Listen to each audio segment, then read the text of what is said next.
I want to tell you a story about my mom. Years ago in elementary school, little Jenny May had a huge crush on Steve H. So much so that in the margins of her Bible, when she was supposed to be taking notes during chapel, she would write things like, Jenny hearts Steve H., Jenny May plus Steve H.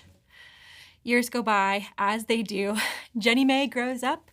She goes and gets married. She has 4 kids. Eventually, she and her family end up joining the military, and they move all across the US and across the world even. After a couple more years, Jenny's husband ends up getting diagnosed with severe PTSD after 3 deployments. He then ends up leaving their family, and Jenny May is left with these 4 kids, and so she picks back up and moves back to Pennsylvania to be close to family. 11 years later, Jenny gets an email from one of her friends saying, hey, Steve H is single.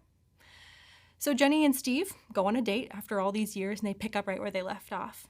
They absolutely hit it off, and the rest is history. They ended up getting married in September of 2023. What strikes me so much about my mom's story is the beauty of God's timing.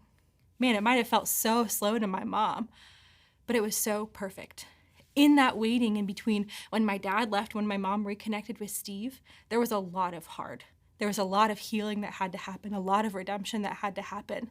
But man, looking back now, we can see there was so much good. My mom got her master's degree in counseling and now works at a veterans counseling clinic helping families exactly like ours. They're walking through the exact same things that we've walked through. Not only that, 3 of my mom's 4 kids graduated high school and college in that time. 2 of them got married, 1 of them had a kid. A lot of good happened in the waiting. Friends, waiting does not have to be wasted. Isaiah 40:31 tells us, but those who trust in the Lord will find new strength. They'll soar high on wings as eagles. They'll run and not grow weary. They'll walk and not faint. Waiting prepares us for what God has in store for us. Waiting gives us strength. It makes us prepared and it perfects us. I've been really into baking bread lately. If you know anything about baking bread, it takes a lot of waiting. There's lots of processes of letting this rise and then fixing it and then punching it and then fixing it. And you just have to wait a long time. If you don't wait long enough for the bread to rise, you're gonna have this really dense brick of dough, and nobody really wants that. However, if you let the dough rise long enough, you're gonna have this beautiful masterpiece of a loaf of bread. So today, friends, where are you tired of waiting?